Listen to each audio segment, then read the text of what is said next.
நாகர்கோவில் சிறையில் மாற்றுத்திறனாளி சித்திரவதை செய்து கொலை செய்யப்பட்டதை கண்டித்துள்ள அன்புமணி ராமதாஸ் நடுவண் புலனாய்வுத்துறை விசாரணைக்கு ஆணையிட வேண்டும் என்றும் வலியுறுத்தியுள்ளார். தமிழ்நாட்டில் ஆட்சி மாற்றம் ஏற்பட்ட பிறகு 2 மாதங்களில் காவல்துறை காவலில் இருந்த 4 பேர் மர்மமான முறையில் உயிரிழந்துள்ளது குறித்தும் விசாரணை நடத்த வேண்டும் என அவர் கேட்டுக் கொண்டுள்ளார். பாமக தலைவர் அன்புமணி ராமதாஸ் வெளியிட்டுள்ள அறிக்கையில், பெட்டிக்கடையில் போதைப் பாக்குகளை விற்பனை செய்ததற்காக நாகர்கோவில் கிளை சிறையில் அடைக்கப்பட்டிருந்த மாற்றுத்திறனாளி சிறை காவலர்களால் சித்திரவதைக்கு உள்ளாக்கப்பட்டு படுகொலை செய்யப்பட்டிருப்பதாக வெளியாகியுள்ள செய்திகள் அதிர்ச்சியளிக்கின்றன என்று குறிப்பிட்டுள்ளார். விசாரணை கைதி உயிரிழந்தது தெரிந்தும் அதை மூடி மறைக்க முயன்றதாகவும், உயிரிழந்தவரின் குடும்பத்தினருக்கு அழுத்தம் கொடுத்ததாகவும் குற்றச்சாட்டுகள் எழுந்துள்ள நிலையில், அவை உண்மை எனில் காவல்துறை, சிறைத்துறையின் செயல்பாடுகள் கண்டிக்கத்தக்கவை என்றும் அவர் சாடியுள்ளார். கன்னியாகுமரி மாவட்டம் சுசீந்திரத்தை அடுத்த ஈத்தங்காடு கிராமத்தைச் சேர்ந்த சபரிவர்மன் என்ற உடற்திறன் மாற்றுத்திறனாளி அவர் நடத்தி வந்த பெட்டிக்கடையில் 200 கிராம் குட்கா எனும் போதைப்பாக்கை சட்டவிரோதமாக வைத்திருந்ததாக கூறி கடந்த 9ஆம் தேதி கைது செய்யப்பட்டார். நீதிமன்றத்தில் நேர் நிறுத்தப்பட்ட அவர் உடல்நலம் பாதிக்கப்பட்டதாக கூறி நேற்று முன்னாள் திங்கட்கிழமை ஆசாரிப்பள்ளம் அரசு மருத்துவக் கல்லூரி மருத்துவமனையில் அனுமதிக்கப்பட்டார். ஆனால் மருத்துவம் பயனின்றி சபரிவர்மன் உயிரிழந்த நிலையில் அவர் மாரடைப்பால் உயிரிழந்து விட்டதாக கூறி மூடி மறைக்க காவல்துறையினர் முயன்றதாக கூறப்படுகிறது. ஆனால் சபரிவர்மன் இறப்பில் மர்மம் இருப்பதாகவும், அவரை சிறை காவலர்கள் கொலை செய்துவிட்டு அதை மூடி மறைக்க முயல்வதாகவும் குற்றம் சாட்டி அப்பகுதி மக்கள் போராட்டங்களை நடத்தினர்.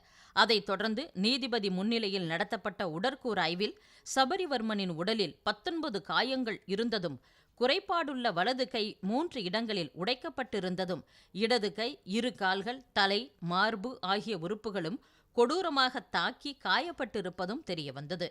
அதன் பிறகுதான் இதற்கு காரணமான நாகர்கோவில் தலைமை சிறை காவலரும் 2 சிறை காவலர்களும் கைது செய்யப்பட்டிருக்கிறார்கள். நாகர்கோவில் சிறையில் சபரிவர்மனுக்கு இழைக்கப்பட்ட கொடூரம் மன்னிக்க முடியாதது. சிறை காவலர்களை கோபப்படுத்தும் வகையில் கூட அவர் ஏதும் செய்யவில்லை.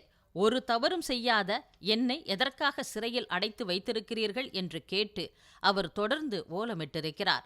அதனால் ஆத்திரமடைந்த சிறை காவலர்கள் அவரது கைகள் மற்றும் கால்களை கட்டி படுக்க வைத்து கொடூரமாக தாக்கியதாக குற்றம் சாட்டப்படுகிறது.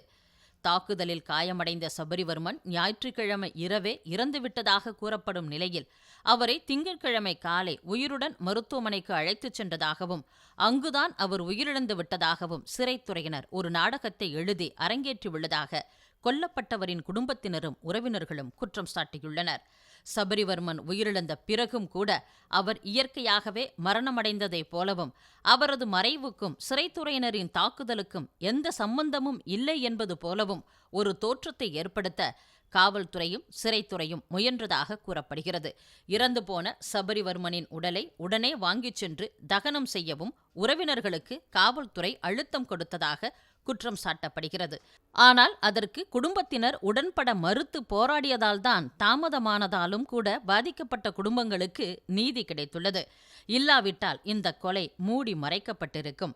அதிமுக ஆட்சியில் சாத்தான்குளம் பெனிக்ஸ் ஜெயராஜ், திமுக ஆட்சியில் மடப்புரம் அஜித்குமார் வரிசையில் தாவேக ஆட்சியில் சபரிவர்மனின் படுகொலை நிகழ்த்தப்பட்டுள்ளது. தொடக்கத்திலிருந்தே இந்த கொலையை மூடி மறைக்க முயற்சிகள் நடந்த நிலையில் தமிழக காவல்துறையினர் விசாரித்தால் இந்த வழக்கில் நீதி கிடைக்காது. எனவே சாத்தான்குளம் மடப்புரம் வழக்கின் விசாரணைகள் எவ்வாறு நடுவண் புலனாய்வுத்துறைக்கு மாற்றப்பட்டனவோ அதேபோல் இந்த வழக்கும் நடுவண் புலனாய்வுத்துறை விசாரணைக்கு மாற்றப்பட வேண்டும். இந்த வழக்கில் கைது செய்யப்பட்ட சிறை காவலர்களுக்கு வழக்கின் விசாரணை முடியும் வரை பிணை மறுக்கப்படுவதை அரசு உறுதி செய்ய வேண்டும்.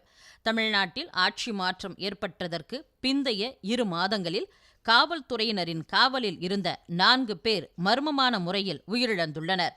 அதற்கான காரணங்களை கண்டறியவும் விசாரணைக்கு ஆணையிட வேண்டும். கொடூரமாக கொல்லப்பட்ட சபரிவர்மனின் குடும்பத்தினருக்கு 50 லட்சம் ரூபாய் இழப்பீடும், அவரது மனைவிக்கு அரசு வேலையும் வழங்கவும் தமிழ்நாடு அரசு நடவடிக்கை மேற்கொள்ள வேண்டும் என அன்புமணி வலியுறுத்தியுள்ளார்.